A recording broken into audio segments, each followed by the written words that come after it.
This week on Cantina Chronicles, have a seat next to Adam and Ben as they do a spoiler-filled review of Tessa Gratton's young adult novel, ACOLYTE, The Crystal Crown. So raise a glass to Jecki and Yord and let's discuss some of their finest days. Let's go!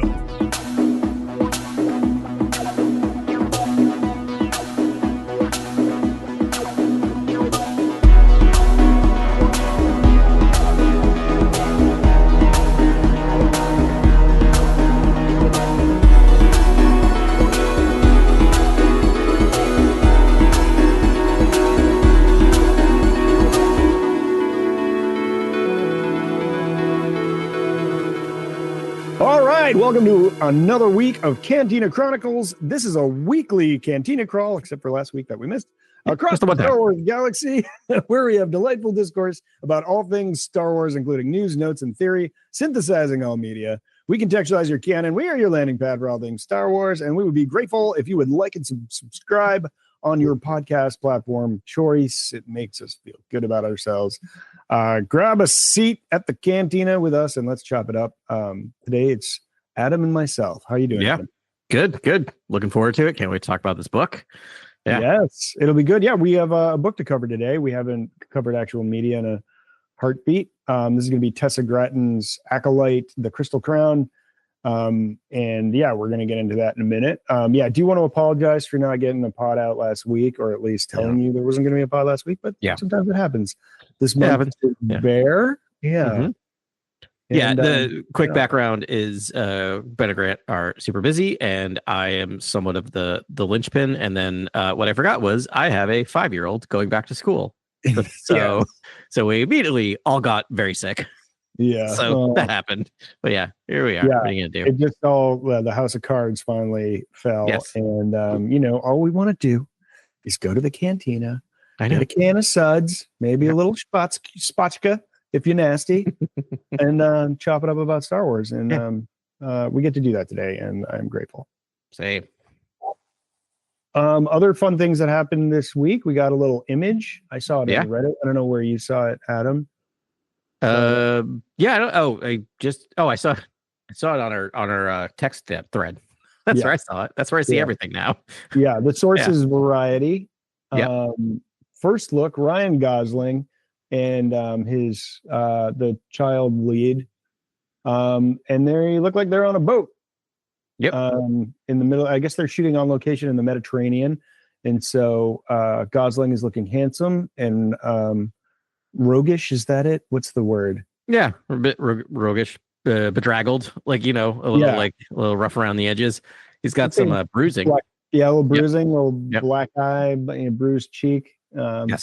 Handsome way, good flow. The kid looks good. Is he holding some sort of creature in his arm? I don't know what that is. I don't. I don't know. Unclear. Yeah, got gloves. They both have gloves on, which I mean, I don't know if that means anything. You need gloves in space. They're not in space. Yeah, I'm getting very desert island crashing, on a improvised raft situation. I don't know why I'm feeling that, but the other thing is, I don't know if you're paying attention to the internet, but the thing the internet is talking about the most is how tight Ryan Gosling's pants are in this picture. I mean, they don't look that tight to me. He's just in a weird position. Against the steering column of this raft situation. He's got he's got some sort of thigh pad sewn into his pants affair. Yeah. Very greebly Star Warsy thing. Yeah. I mean, I don't know. I don't really see it, but the internet needs to settle down. Yeah, tell me about it. But hey, I'd rather I'm talking about that than something else. And so Gosling's tight pants. Yeah, we can all just agree on Gosling's tight pants.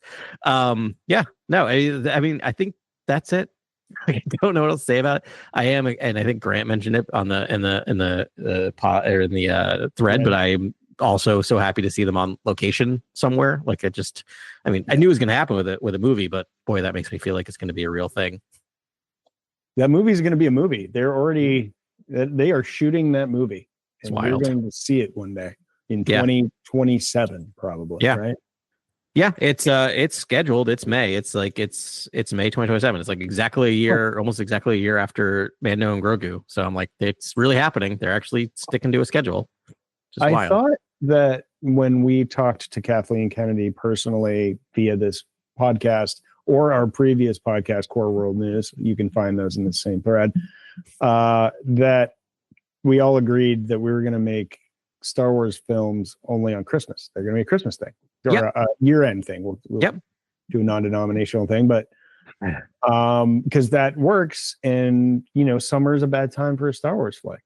Yeah, I don't know what happened to that. I agree 100%. I think one of the big things is Avatar's to blame. I think Avatar is now claiming the Christmas spot. Their Fire and Ash is coming out. I know. Yeah, I think that's part of it. I think they know, and those movies, man, they cross the $1 billion mark every time. This thing's going to do it too. Like those things are just juggernauts. Not quite sure why, but they are. I mean, they're spectacle. But so yeah, I just child friendly. I know. Four quadrant. Yeah, the international appeal. Like it's generally boring to everyone. Yeah, equally. Yeah. It's a wild thing. Those movies are so long. How's that long of a movie like successful? I don't know. I mean, but I don't know. I'm not in the theater though. Yeah, it's so funny because isn't it just the third one coming out? And I keep feeling like there's so many more. I keep talking about I've seen them all, which are both of them. Right. But it feels like there's been 7 avatars. Like if someone told me there was 20 of them, I'm like, yeah, that's right. Is it only 2? There's not 3. There wasn't a prequel or anything. Nope. This is it. This is the third one's coming out this year, which is wild. Doesn't it feel like we've had Avatar forever? I really feel like we've had at least 3. Mm-hmm. I don't know. That's a weird phenomenon. Yeah, I watched that the same night I watched Alien Romulus, and boy, did I have 2 very different reactions to those movies. You can guess. You can try to figure out which way I was on either of those. But yeah, I'm bummed too. Something about winter break. I just loved it. I mean, not to, it's very B because I'm just coded, but I'm off for a month at that time. It feels like the beginning of it. It's a nice little Christmas present. May's great. May's fine. I think it's late enough that I'll be kind of past having to grade finals, but I'm I don't know. Yeah. It just doesn't feel magical to me. No, it's not. Yeah, it's like cozy core. Like in the winter, you go inside and see the movies. In May, at least around where we are, we're like, oh my goodness, warmth. And we all run outside and rip all our clothes off and just breathe the clean air and enjoy the weather. And it's sort of tough to then retreat into a sticky movie theater seat. It's true. And I'm a little worried about box office stuff, not to get too, technical about it, but it's May's a tougher time than I think it is. They think it is. And with Superman and Fantastic Four kind of, I don't want to say it did underperformed. I mean, it did huge. It's still, they're still both very profitable, but they were expecting it to do about 25 to 30% more than that either one of those did. I don't know. We'll see. And I mean, the last time they had a summer, Star Wars film, it was Solo, and we know that, they only made $500 million. Yes, I know. Yeah. At the box office. So what a bomb. Yeah. I don't know. We'll see how it goes. I just want more Star Wars, and I want it now. We were talking Aliens. The Alien Earth is obviously coming out right now, but I've been reviewing that whole series, and the original, which I really haven't seen in a long time. I mean, the Star Wars vibes in that movie are so strong. It's such a cozy movie, just slowly moving through that tactile ship, and it's just very Star Wars retro future, clicky big fat buttons and dials, and it's just that whole series is very Star Warsy. It's like Hey George, hold my beer. In terms of just in terms of this retro future, dirty. My favorite thing in that movie is that there's just so much water in a spaceship just pouring down.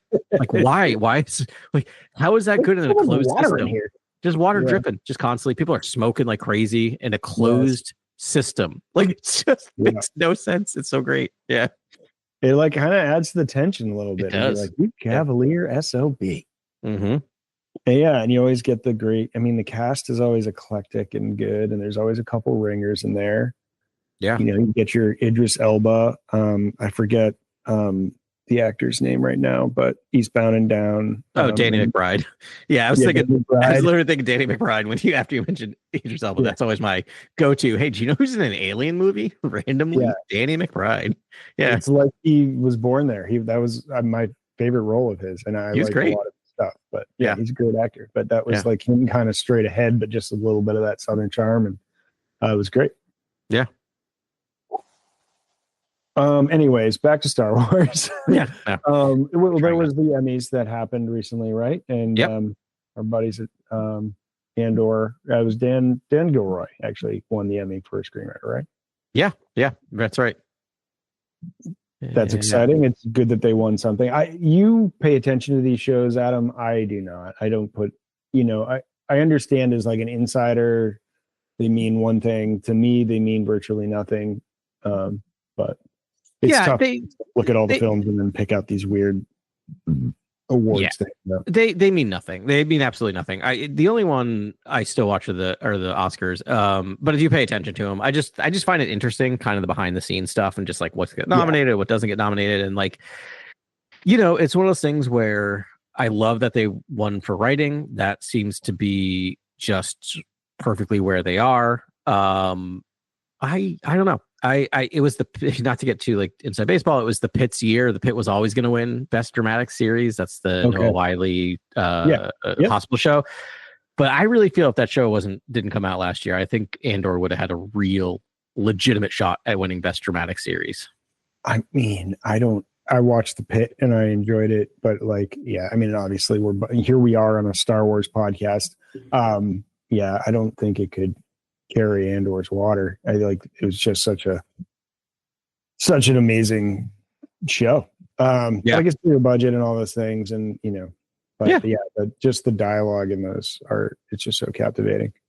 No, it's so good. But hey, they won some stuff. That's as much as I mean, because usually they just all the other ones that they have won, and don't quote me on this, but I'm pretty sure all the other ones they won are in like the technicals, right? Like the sound design and editing, all that stuff, which is great. But I think this is like the first creative one they might have won, which is like, makes sense. Yeah, really neat. Mm-hmm.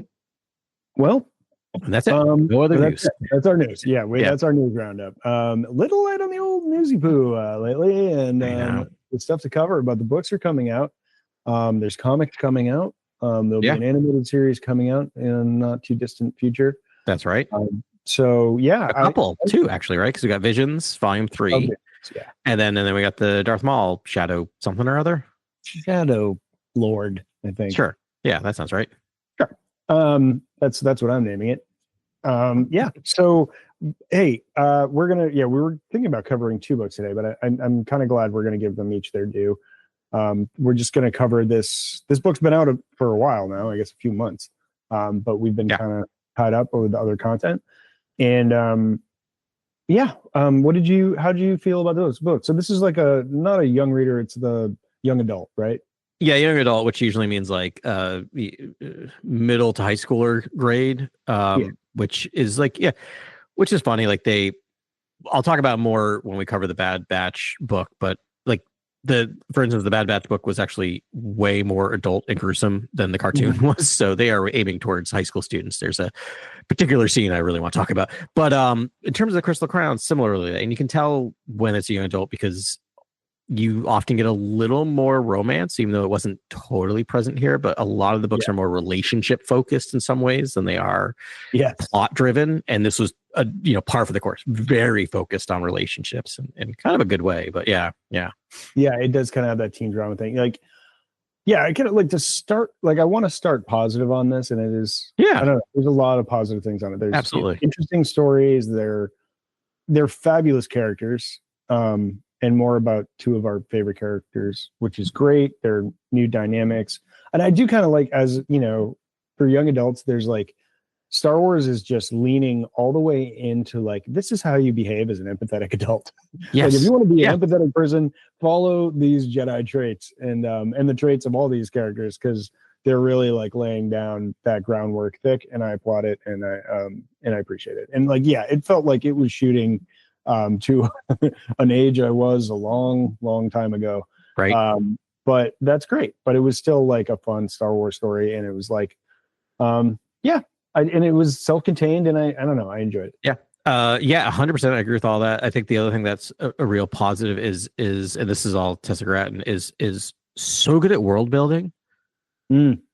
Like the amount of time we spent on that planet, like, and the amount of understanding and really giving it a unique dynamic of that. And so yeah, I love that part of it. And yeah, I feel like she did a good job of writing both Jecki and Yord. They felt close to the characters we saw in the Acolyte, and see them developing a little into the people we saw in the Acolyte.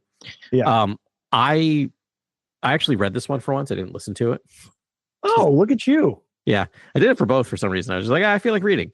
And so I was taking notes, and I was just highlighting everything that was like Jedi related. And I highlighted too much that I don't have any notes because I have too many notes. But that's just to show how much time was talked about, like just Jedi-ness, which I always appreciate. And it is kind of neat because I feel like they give Lucasfilm gives these authors the length to be like, really, describe being a Jedi in any way you feel like it. Because that's kind of the way it goes. It's like the relationship with the Force and being, a force for good, can take many forms. And it's just, we yet have like now 2 more really unique POVs of Jedi or young, Padawans, getting ready to go do their thing. And and they're very different characters from what we've seen before. And and a lot more about 2 characters we saw in a live action show. Yeah. That is, and this isn't a critique necessarily, there was a lot, I feel like a lot of melancholy reading this book, which is, again, not to compare it, because I read both of these at the same time. It was this and the Bad Batch. And the Bad Batch one, I'm like, well, I know all these people end up happy and alive at the end, so it's kind of like a nice, like, builds the character. And this is just like, well, she's her young, path is gonna get snuffed out in about like 2 years. I don't know how close it is to like, but it's just like, oh boy, yeah. I mean, that would be my negative. It's like, it's yet another Star Wars story where we know the fate of these characters, and it's not good. It's really bad. It's really bad ending. Really bad. It has nothing to do with anything going on in this book. It's sort of, sometimes bad things happen to good people. Yes.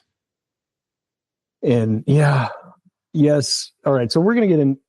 I'm going to try and do a quick summary off my dome right here. Because all right. Better you than me. Yeah. So there's a planet called Selene. It's a crystal planet. The Republic is trying to bring them into the Republic. They sent some Jedi ambassadors. They thought they were doing the right thing. But they insulted their culture because they weren't being culturally, they didn't have a good enough cultural understanding of what was being asked of them. So they send in Jecki and Yord and their 2 masters, which is Master Soul, who we know well from ACOLYTE, and Master Alicia, and that is Yord's master. And so that's a character that we learned about. And the kids, it's a what am I trying to say? Geological anomaly on the planet, which brings about a convocation, and there's some games, and it's for young people, and the young people inherit power. Can you even imagine a world like that? And and so the Padawans kind of participate in this as token participants. They meet up with 2 of the leading clan, Cynthia, I believe is her name, and Rose, who is gender fluid, and then and their friend who's a Graf, Leo Graf, who and they are also gender fluid, and they are so and it's sort of like they're like through these trials, and then a plot unfolds and hilarity ensues, and the Jedi learn a lot along the way. We learn about them, and they solve there's a crime and a character turn, and we'll get into that. But that's pretty much what this book is about. So very self-contained. It's on one planet. It's learning a lot about this culture and its politics, but it's really just hanging out with these kids being kids. Yeah, it's very much. It's like I kind of wrote a note, and this could sound more dismissive, but I was like, yada yada yada, Hunger Games, like like it felt very Hunger Games like, and which is fine. It was fun. I had some fun. It was fun. I just it's interesting. The thing is, like, I I was so much more. It's so funny. Like when it got to the plot, I was just like, okay. You know, and not it wasn't poorly written. It's just the way this plot was going. I wasn't really digging it. And then anytime they get into anything about Celine or anything about the Jedi or even just the relationship between the characters, I was just like, now I'm dialed back in. Like I was really dialed back in more about the relationship stuff, about how everyone related to each other than anything else. Yeah, it felt like it took a minute for this to get cooking. Like, admittedly, I sort of started this a long time ago, and then I just haven't been reading consistently enough lately. And so I kind of felt, and then I was like, oh, okay, all right, we're gonna go into the games, and we're gonna have these fights, and we're gonna see how this goes. Yeah, and the whole thing is like, you know, Jecki and Yord are trying not to use the Force while they're out doing these trials. As part of the agreement. So. And that was interesting. Like that to me was really interesting that they part of their agreement to participate in these games is to not use the Force. And so much of this is talked about, so much of this part of them talking about what it's like to not access the Force. And I couldn't help myself but sit there and compare this to like Luke, right? The entire time of like just cutting himself off from the Force and like how it felt very painful to that. Like you get this feeling that they just feel very uncomfortable not being able to access the Force. Yeah, and even when like Jecki sort of embraces it again, it's just sort of like the Force tries to make up for lost time. It's like, it's like really a part of their being, and I love this description of Jedi. And and just like how they relate to the Force and how that all works, and but then a lot of it is just like ideologies, and it's sort of like Jedi are a people, and the Selenies are a people, and it's a very different culture, and it's a warlike culture, and it's very much at odds with the Jedi. It's not diametrically opposite, but it's like a warlike culture, and they're just like, yeah, we're gonna do that. Yep. We try to avoid these sort of things, but okay. And it's like, we're not gonna, and the book's very careful. Like there's nothing, gross or gratuitous. As far as like they're not an awful culture. They've like modernized and done all these things. And but I'm trying to dig into some of the good stuff here. Maybe we should just do highlights. I don't know. Sure. I want to circle back around because I found the quote about how depressing this book is. So right. Yeah. So like the last, I don't know if it's the last line, but it's towards the last line. It's just like, but when we're both knights someday, and I will ask again, it will be. Silence answered her for a moment, and then Yord said, fine, when we're both knights. When we're both knights. Yeah. It certainly won't be snuffed out by a rogue Sith wannabe. Yeah, I know. It's on a milk run because of I want to actually talk about ACOLYTE in this at some point. I mean, can we talk about Soul for a minute? Yeah, absolutely. He's such a that was my first thing, and it's like there's really, you only get Soul kind of at the beginning, and then really he's kind of a non-entity there, but like Jecki idolizes him, and she looks at him as like this unflappable, perfect creature. Yes. And I'm just like, but I mean, I just rewatched ACOLYTE. Like he's the villain of ACOLYTE. Yeah. Essentially. And he's like a very flawed person, and she just adores him. And I just think like Tessa was so artful in the way that she, at the end of it, I was like, I just think Tessa like handled it so artfully, and just was like, nope, I'm writing these characters for this book, and this is, if we're really looking through Jecki's POV, Soul is going to be that person in that POV, and he's understanding, and he's caring, and so we've got these two ideals, right? Jecki is just like, she's super good at being a Jedi, she's super talented, and she knows she hasn't reached really her full potential as a Jedi. But she's completely happy being a Padawan, and she's like, I'm not done yet. Like I'm not ready yet. And some of it might just be because she's young. She's like younger than Yord, and she just like, she needs a dad, and she just like, and Soul knows that. That was I got that completely, and I also feel like there was it was interesting of just like looking through the lens of the ACOLYTE, right? I was trying to figure this out, because Jecki is she's a better Jedi than Yord. Like if you're going to like measure this out. And Yord would be the first one to tell you that. Yeah. And so Yord is like through this book going like, you should be a knight. Like, you should go through the trials. And basically the point of like, he almost gets to the point of like, I can't go through the trials if you're not going to go through. Like, if you don't think you're ready, there's no way I'm ready. Like, kind of is what's playing. So I was just thinking about this, like, how did she get this in her head? Why did she get this in her head? Like, it can't just be like I lost my parents, or I got taken away from my parents type of thing. And I just don't know if it's like reading too much into it, but like, I don't know if it's like a weird codependence thing between her and Soul, where Soul is just like, a lot of it even just being, not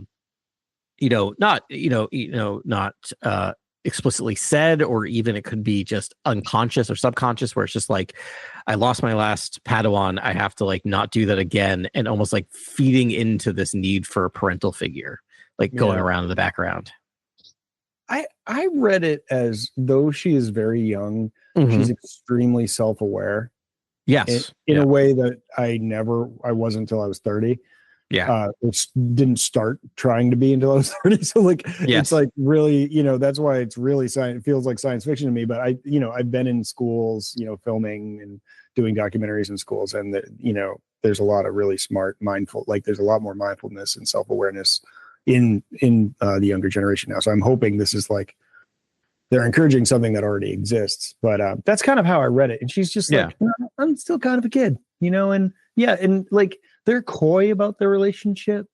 It was sort of, like Soul was like, I think you need to be a Padawan a little bit longer. But like the subtext was just like, I'm doing this because I know you feel this way, and I'm not going to force you into doing something else. And it's like, he's like, and they kind of love each other, and it's like a really good relationship. And they're just like, let's just do this for a little bit longer. You're going to be a great Jedi someday. Like, why rush it? Right. Yeah. I totally could see that. And I think you're right. Jecki is a prodigy, right? Like, she is well above any other Jedi her age, and not like that she's the best ever, but she's definitely advanced, right? And even that self-awareness. No. But she has that self-awareness. Yeah, but she also doesn't measure herself to other Jedi or anything. Yeah. She just measures herself by her own, I want to be a little better tomorrow than I was today, or whatever it is. And we see, it starts off with her in like her training sequence, and how she like blindfolds herself and does training blindfolded, and just to like get sharper and faster, and obstacle courses and things like that. And that's enough for her right now. Yeah. No, I think it's true. And I think it's interesting because when you meet her in the Acolyte, and you would know better than I because you saw it more recently, but I felt like she came off originally as kind of cocky, right? I feel like when you see her, and reading this book is like, no, she's just self-assured and rightfully so, right? And is also just not taking things too seriously in some ways, in a good way, almost like an Obi-Wan way, like a later Obi-Wan. Yeah, she is actually much more Obi-Wan really than anyone in that series, which makes it all the more heart pulverizing when we get her fate. But I just think she's a good egg. That kid's a good egg. She would have been a council member. Like, I honestly believe she would have been a council member if she made it through, which again, super depressing. She would have been a great council member. Yeah. And then Yord, by contrast, I can't help but love Yord. Yeah. For all his faults. And like, I was so happy. It took a long time, but we got a Yord POV. Kind of like halfway through the book, finally, like we get the Yord POV when he's out in the woods, and like he knows, like he's type A. Yes. He's like goal focused. He's like, I just need to be, he wants to be. He's like, okay, well, I can't be the youngest Jedi to ever make it because Vernestra did that, but like I can at least be on the younger side. I don't want to be, he's motivated by all the wrong things. Yes. And but he like kind of knows it too. Yeah. He's self-aware too, just like Jecki is, and it's interesting. And I'm like, what more can you ask for from a Jedi, right? Because I guess if you understand your motivations, you can conquer them, right? Like in a way, you can take them out. But like, it's interesting. He's a tryhard. He knows he's a tryhard, and they talk about his discomfort around that, because he talks about his master and how like breezy she is and easy to talk to people and like to be able to joke and laugh, and he's just like, I don't know how to do that. Like, just like, I know. And his master seems so cool. Yes. Alicia, or Alicia, however you want to say it. Elishe, I think is what it is. Yeah. But, Yeah, she's so because she's like so bohemian and easygoing and chill and like just this, not loopy, still totally composed, but just Totally. like Yeah. elegant, and life comes easy and she just enjoys everything. Like that's a Jedi I want to follow. Like, what's she doing? Because Right. it's and just a Jedi that's not cocky. She's just comfortable. And she's like, let's not take this all too seriously. Like, she's kind of a teacher. Like, I feel like maybe that was a teacher that Tessa had at one point that like she always idolized, and that was it. But just calm and enjoying life. And yeah, and it is interesting because you do see the separate teaching styles a little bit between Soul and Elish or whatever you're calling her, right? Because Soul is very kind of your typical Jedi, almost like a very Socratic teacher of just like, well, what do you think? Like, how do you feel? Like, you know what I mean? Like very much like you decide, like kind of like what's right. And Elish is like actively just not pontificating, but like actually just like stating like this is this is that, this is what you should do, you are good, you are this. Like, it's just interesting. And I think both teachers are right based on the students they have, right? I think Yord needs that guidance, needs that positive reinforcement, and Jecki needs that rope, right? She needs to get to let the leash out a little longer. Yeah, true. She's just like, why don't drive? Where are you going? What do you want to do? Like, ultimate trust to let her sort of explore the edges of her abilities. Yeah. Yord loses his shirt, I think 5 times in this book. Yeah. They comment on him. I think there's a scene where Jecki's like, and his shirt is off again or something. I can't know what the exact quote. I'm just like, yes. Yeah. It only she's like, oh, apparently it only took a couple minutes for him to get his shirt off. Yes. Yeah. Yeah. That is sort of funny. I don't know if it was my imagination, but I felt like there was a really, really light touch sort of flirtatiousness between Jecki and Yord. Yes. Like, it's like they hate each other because they really are attracted to each other, or they're attracted to each other because they hate each other. That sort of the thin line between love and hate that happens, especially in those teen years. Yeah. It was a good undercurrent of that for sure. And you could see that kind of building in both of them. And, you get to the end, like nothing ever happened between the two of them and never went further than this, but you could tell there was that weird, like, exactly. Am I like, I have strong feelings towards you, and I don't know, like I just so remember that feeling as a teenager. Yeah. I hate you so much. I love you. Yeah. There's a couple like awkward hugs, and she's like, oh, like she's like, it was over as it was starting. It was like, what are we? Just really well written. And I mean, I've read some Star Wars books that land on a planet and do a bunch of cool stuff, and they've been kind of a yawn. Or like kind of just like uninspiring. I've read one actually, and it's Lords of the Sith. Do you want to hear? Okay, I know you're about to say, but I gotta, because this just happened earlier. Do you want to hear a weird Lord of the Sith connection to this book?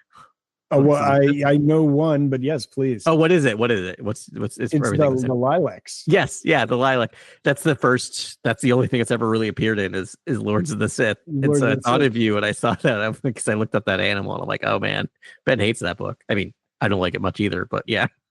I might have to read it again, but I was just like, this is, it read like a I don't want to actually insult comic. I know. It's like the 1960s Batman show. It's like smash, crash, boom, pow. It's just like essentially like it's like a fever dream of a teenager like playing with toys in the backyard. Yeah, I feel bad too. I don't want to go too hard at that, but it felt somewhat fan fiction-y in a way. Yeah. Just like it's like or like fan fantasy almost. Of just like imagine watching these two people just rip it up on a planet. It's like Palpatine and Vader crash land on Ryloth with like 6 guards, which I'm like, go on, 6 of those Imperial guards in red. Right. And they just and they fall into a pit of these lilacs at one point, and they just like go through them like wood chippers. And you're like, oh, okay, all right. Yes, but they picture that, but it's like it was really anyways. But in this book, they reclaimed how fierce they are, right? Like they were bad stuff. I mean, it took like a whole a bunch, two Jedi and change to try to even like divert them. Yeah.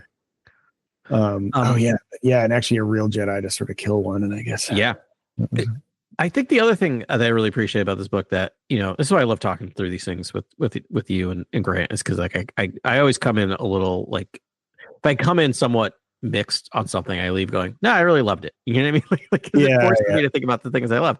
And I definitely was a little like underwhelmed by this book a little bit. And I think nothing against Tessa at all. I think it's so well written. I think part of it was just I just didn't click on it. But the thing, as I'm coming back around to it, one of the things I really, really appreciated was how much of this book had to do with cultural relativism and this idea of just trying to meet the culture where they're at. And also it didn't feel preachy in that way, but how much it just felt natural for Jecki and Yord to be like, yeah, I'll take part in your, you know, your thing. And just like, and they always seemed like they were just there to observe, like not to observe, but just like take part and to learn about the culture through it. Like they weren't there. Like, yes, Jecki wanted to do well in these activities, but like, it's not like, I appreciate it wasn't like a Harry Potter thing where they came in and be like, we have to win the crown. That was never on the table, right? That was never part of it. You never thought for a second they were going to succeed to the point win any of these things. And I love that as a weird thing, because usually a writer would be like, the motivation of the main character is to win everything. Right. The motivation of this character is to understand their culture better. Like, that's the main goal of the main character. It's great. Yeah, I know. And like even the title, it's like the quest for the Crystal Crown, or is it just the Crystal Crown? It's just the Crystal Crown, which is such a weird title. Yeah, I know, which is sort of like, it's so fantasy, and you're like, you kind of feel like, you know, it's like, oh, are they going to go and win the Crystal Crown? But it's so funny how they do it actually. Like, so I mean, that could bring us to Sitia. Arthrist, I think, is the last name. I'm probably butchering that, but she's the daughter of the current ruler, the All Speech or something. I forget what they call them. Of Selene, and she's the odds-on favorite to win the next to be the next ruler of the planet. And as you meet her and you go on journeys with her, you're like, she's gonna win. No doubt. She's gonna win. Yeah, it's a foregone conclusion. Yeah, and like rightly so. She's like stronger, faster, smarter, kinder, more just. She's like Superman, pretty much, of Selene, and she's been bred for a single purpose, and she's just like archetypical butt chin leader, and she's great. Yeah, super great. Like just whatever. Super flirty with Yord. Oh, that's such a funny bit. It's such a funny bit. Yeah. How uncomfortable Yord is the entire time. That's the thing. It's like, you can't, that's why I think I love Yord so much. Cause it's like, there are moments you catch him and he's just like, when he's really just speaking from his heart and he's turned his brain off for a second, like he is kind and he is wise and he is capable and he's very relatable and like, but like, it's these social situations that just like, I think he's so down on himself about it. And it's like you already are what you want to be. You just need to be, bro, which I think is probably something you could say to a lot of teenagers, but but it's true. It's like the lesson that they need to learn. Right. And it's just there. It's so frustrating, but it is like, I don't know. Anytime you have a character, it's just consistent. It's easy to like root for them, even if it's bad consistency or annoying consistency. And I think about this as just like, he's just consistently that guy. Yeah I do feel like so there's a lot of gender fluidity with these characters, and I kind of felt with Sitia, she like I feel like they just sort of like in like, you know, if this book was written in the 90s, that would be the male lead and he would be the like, you know, the king, you know, in a fantasy adventure, this would be the prince that would be king sort of thing. And he would be flirting with all the girls and like, you know, like doing all that and like but it's just like gender flipped and it's like, no, this woman's gonna do that, and she is stronger, faster, better, smarter than everyone, and like she's like, that guy's hot, I'm gonna flirt with him the whole time, and he hates it, which is gonna make me flirt with him even better. I just totally got off on how uncomfortable it made it. I just love that character for that reason. I just and just super very strong-willed, such a great character, and the gender fluidity stuff I super interested in this book, because I feel like oftentimes when you get non-binary characters, and we see a lot of them in the Star Wars written stuff, which I appreciate. I feel like a lot of them are written. I don't want to say a lot of them are written, that they show us kind of one flavor at a time in a single book. And I appreciate that they gave us two types. Now everything's on it. This is the sociologist in me that's like, you can't necessarily put people into boxes, but they showed two characters differing ways of presenting themselves non-binary, right? Because you have Leo, who is your literal non-binary, goes by they them, right? Does not identify with a gender. And then you got Ross, who switches genders based on how they are feeling of the day, which I think is that day, like literally. And I thought that was super interesting. And I always appreciate, again, the sociologist in me, that you're showing both these things and how these characters interact. And just like, I don't remember, was it something about the hair or it was like an earring or earring. Something. Yeah. It was like an earring. And like Sitya like had to kind of guess in the morning. And it was like her or like she, and like Rose would be so happy when that's how when I said Rose, when she got it right, and like she always did get it right. And then by the end of the story, it's like, so like the last third, mostly Rose is going by he pronouns, like masculine pronouns, and then in the very last scene it's a female pronoun. By that time you're just like, okay, sure. And it's interesting. I mean, also I love that Jecki gets so excited when she finally figures it out. Like there's a scene where she just like, where it clicks for her. And what I think is interesting about that is that typically in works of literature, current works of literature, we only write about really three genders, or not three genders. We only write about individuals who have a concrete gender identity as either male, female, or non. And this fluidity that is a real thing that's actually fairly common amongst LGBTQA community, of people who do switch genders, who feel their gender switching depending on where they're at. And I just think it's interesting. I have not, I'm sure it's there, but this is the first time I've really seen that represented in a way that I thought was really interesting and informative, but didn't feel preachy, right? Like I don't know. I just really appreciate that. Yeah. Yord said something interesting. This is kind of, sorry, this is a bit of a non-sequitur, but I think that was well said. You covered it. But so like you said, I was trying to pull some of these stuff about the Force, because there is a lot of Force stuff in here, but there's one, and Yord, and this is about Yord. Yord had read criticisms of some explanations of the Force as part of his education, that striving for peace was asking for stagnation, as he accused Jecki of doing, and that peace and justice could not go hand in hand when people were involved. And I think this is sort of like, this is Yord being self-aware and self-critical. He's like, I do want to be more. I want more, and I want to succeed. I want to be a better Jedi, and I want to be ready for the trials, and so he's analyzing, contrasting that with Jecki's passivity towards it. Just being, My note was disgust. So there was something I was thinking of there where it's like, I don't know, it's just a really idea about another idea of the Force to play with. That's kind of, I mean, it's like, that Warren Zevon song, "Heaven is a place where nothing ever happens." Like, right.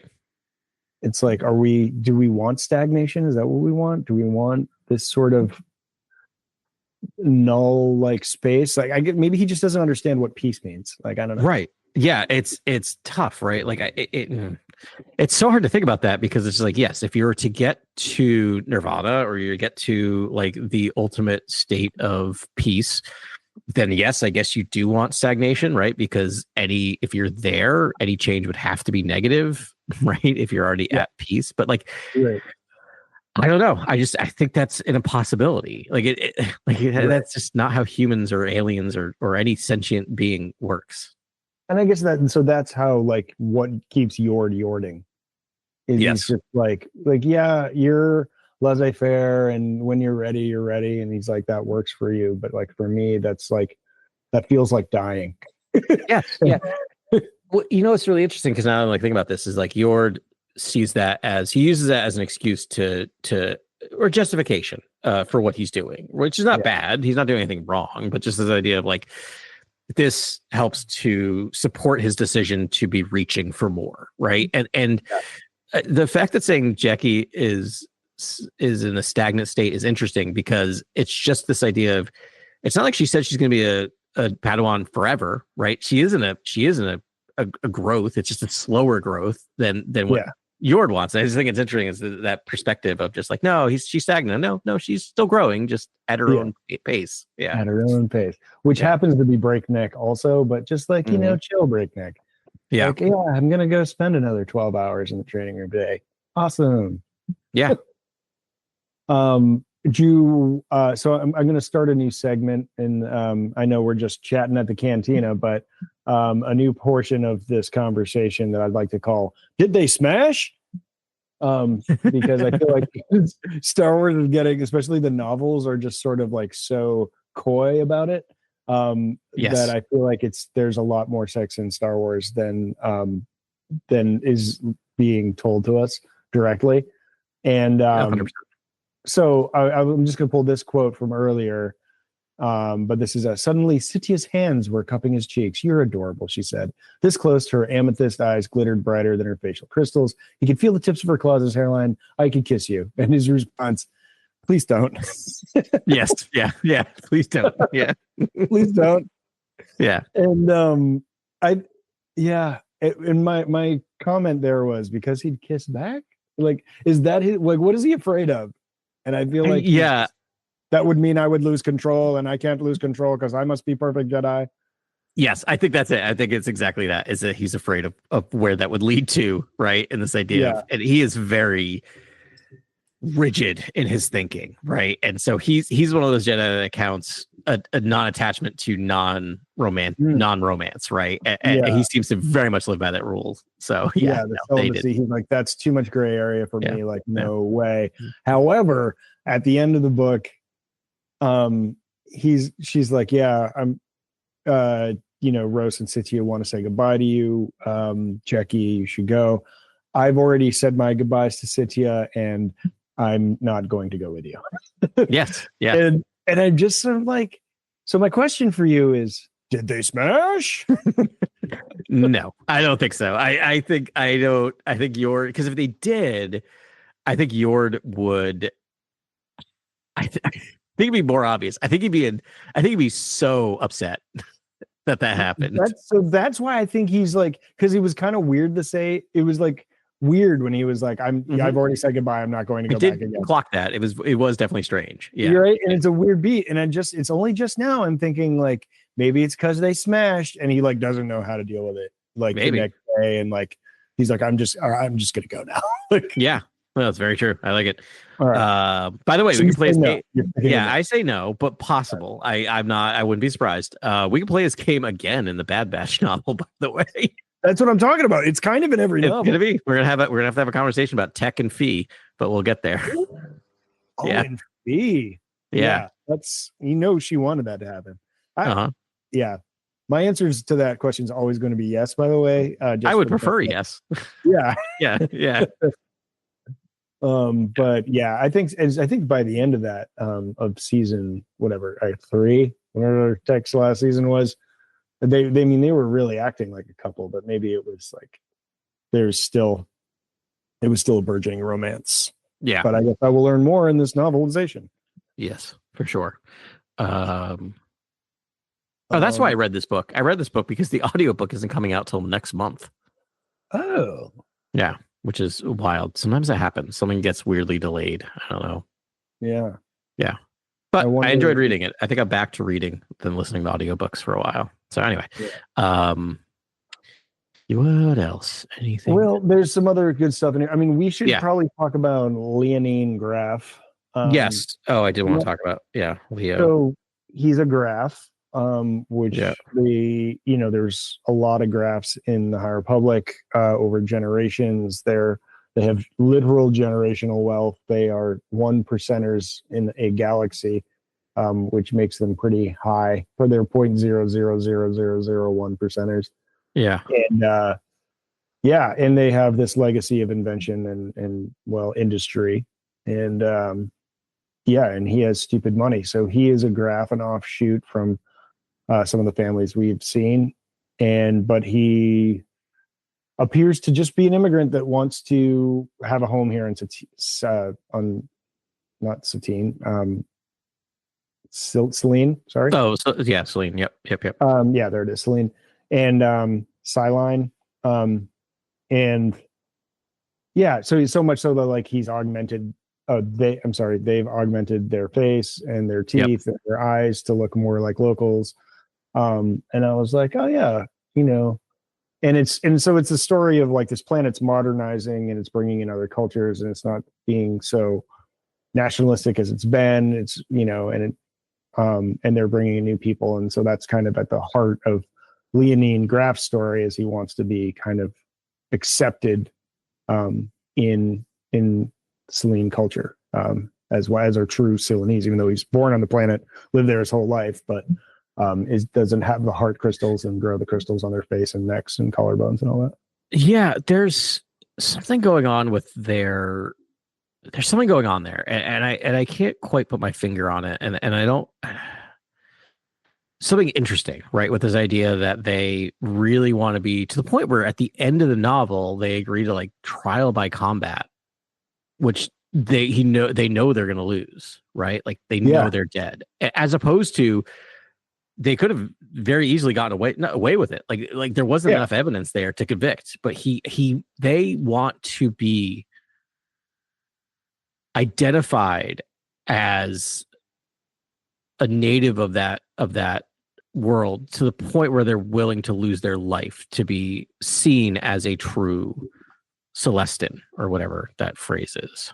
So the scandal at the heart of this story is that poachers come in and disrupt the hunt part of the convocation, these games, the Hunger Games. And it turns out it was all planned by Leo. Well, it was financed by Leo and encouraged by Leo, but I guess he didn't really know the full machinations of what was going to happen. Yeah. All to just disrupt the game so that to break with tradition, and that break with tradition will open up space. Like he knew that Sitya was going to be elected, the next president or the next leader, and and the Jedi would be needed. And it would show like how important the Jedi are, would be to the future, and like therefore sort of speed up this modernization and transformation towards joining the Republic, and therefore making a place in Celanese culture for him. Yes, that's my interpretation of it. Yeah, it was a little nebulous, which I actually kind of appreciated, right? Because it felt very much like their motivation seemed to be wanting to be seen as a leader, behind the scenes leader of this culture, and bring them into the modern world or galaxy and bring them into the Republic a little bit. And so, I think that was what was going on. Yeah. I mean, I believe so. Yeah. This is why we need to interview. We need to get Tessa on the pod. Yeah. And Tessa and get the full deal and be like, hi, we're done. Yeah. Yeah. That was my reading of it as well. Yeah. Their major motivation. Yeah, but so that was the big thing, and the reveal that the real villain was Leo that whole time. I mean, but again, it was kind of a procedural, and it's more like he took extreme action, and it sort of it's like villain in quotation marks, right? It's one of those things where you even at the end are sympathetic towards them. Yeah, and so is Tessa Gratton apparently. Yeah. So much so that Rose busts him out of the joint, and they abscond on the run from Republic and Celanese authorities to love each other. Yeah. So, yeah. Good luck to them. Even though I never really liked Leo, to be honest, as a character. Just no. He's written, not the writing here. I'm the character. No, I don't. I never liked him. I don't think you're supposed to like them very much, right? I feel like that's part of the issue going on there. Yeah. Well, there's a scene where his parents, we join Leo at his palatial compound, family compound, one of their sites, the home site. In the way he treats his parents, and his parents are awful. Yeah. But the way he treats them is just awful. I don't know. This sort of I don't talk to you while I make breakfast. I was just oh, you brat. Yeah, definitely a spoiled brat, right? 100% a spoiled brat. I agree. Like I do not particularly like them either. But I just, again, I had this weird sympathy, empathy towards them, just wanting to belong to something and feeling like they weren't quite good enough. Like I just felt that was the underpinning of a lot of this. A lot of his life, yeah. Like yeah, they are never going to be a true graft to their parents. yeah, and they're never going to be a Celanese, even though he lived there. This is his punk rock moment. But I think, but then coming from a wealthy family. Am I breaking up again? No, I'm sorry. I'm beating myself up because I don't even know where it's coming from, but I'm giving them masculine pronouns. It's because we keep referring to them as Leo. That's where it's coming from, because it's a masculine name. It is not intentional. It's very easy. Yeah, it's I have to intentionally say it every time because of that. Yeah.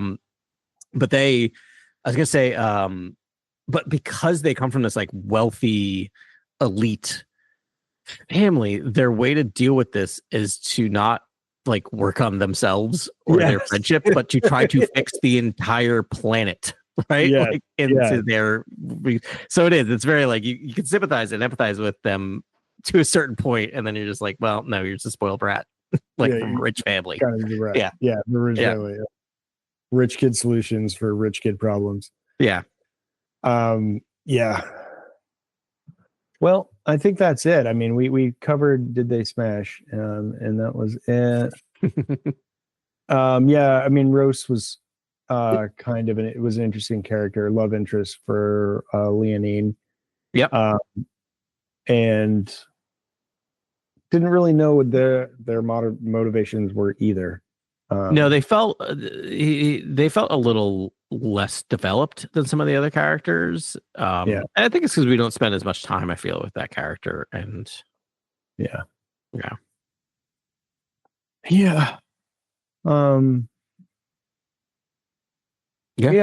think that's kind of it, man. I'm just like skimming my things, and a lot of good creature stuff, the lilacs running loose, and I did really enjoy the games, and you really got into the biome of the planet. And there was one other thing too, which was a little sort of, big High Republic Easter egg, but this this planet was affected by the blight. Right. Yes, that was early on. I made notes and I forgot about it. But yeah, it's directly. And I love it. They don't say it straight out. They just refer to it very much like because it's 100 years after that era, so it's ancient history, and like the kids just don't really know or remember that that's what happened. They're like, yeah, we don't really know, but it looks like it's kind of coming back. Like, like we just call them the Badlands, and like that's it. We have some Badlands, and nothing grows there. But it was interesting how they flirted with that. I'm always interested in Star Wars and like how time is relative there, because it's sort of the Empire only ruled for 19 years. Right. In the terms of a 25,000 year history. And there was so much buildup and fallout from it. But, it ultimately was toppled. And just like, it's like the Jedi were gone for 10 years and they're like, what's a Jedi? But yeah, it's very odd. Yeah. I kind of look at it as like, you think about the internet, like imagine millions of internets. Like that encapsulate the world. Like we can't appreciate how large the galaxy is. And like, yeah, sure, there's intergalactic communication, but you can never know everything that's going on everywhere. And if there's only 10,000 Jedi, that's the thing. In millions of worlds, it's like, you're not going to see them. Exactly. That's always the way I get around it. Is that like very few living beings had ever interacted with a Jedi, and so they don't know anyone who would ever have, and they don't know who anyone ever have. Like they're like 10 degrees separated from anyone who's ever even seen a Jedi, right? Yeah. So it's just sort of like, well, the Jedi are dead. It's like, were they ever alive? I don't, I never saw one. Like, and not to try to bring the real world in too much, so I'll be vague about. Well, not even vague, but just where we're at is like we are very much in an era of not believing things and questioning everything to the point of like whatever. And so the more I live in the world we live in, the easier it is for me to believe that in 19 years you could convince everyone that, I don't know, like certain things don't exist or never existed, right? Like yeah. Sorry. Sorry to be a bummer. Yeah. No, but that's the truth of it. Yeah. And so I don't know. I just, some places people age faster, some places, 100 years seems like an eon. But I guess I feel because of the vastness and the technological advancements in this galaxy far, far away that they would have a sense of history. But here we are, 100 years is apparently enough time to forget about all the major tenets of certain falls of democracy and whatnot. Mm-hmm. But I think that is like the thing, and you've talked about this before, and it's something that my mind kind of bumps off of, but I think is super fascinating. It's just the very different lifespans of all these characters, right? That you have people walking around, or creatures walking around, or sentient beings walking around. They're like, I don't know, they average lifespan 700 years, and then you have another that's like 70. Like, it's just wild. Yeah. It's very wild, man. I think that's kind of it. I think we kind of did the story, and hopefully I don't think we gave too much away either. It's an enjoyable journey. Yeah. And even like, with a turn, like, I don't know. It was a fun journey to go on. And absolutely. I really enjoyed it. Yeah. Again, Tessa Gratton, she just writes the relationship. And I don't mean that in like a romantic way. It is nice, but just in terms of how everyone interacts and their motivations and their internal motivations are really clear throughout the entirety of this thing. Yeah. Word, man. All right. Well, why don't we wrap it up there? Next week might be Adam and Grant, and it might not be a podcast at all. We're still trying to get people together for the recording. That's kind of how zany our world is right now.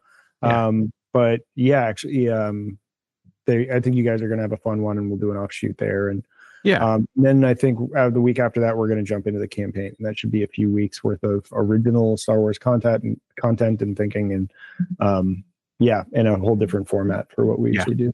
Yeah, can't wait. It's gonna be tons of fun. Cantina Chronicles Games Edition. That'll be cool. But all right, thanks very much for listening to us, and we will talk to you next week at the old Cantina on Cantina Chronicles. Thank you for listening to this episode of Cantina Chronicles. Please like and subscribe wherever you listen to this pod. You can reach us at Cantina Chronicles on Instagram or cantinachronicles@gmail.com.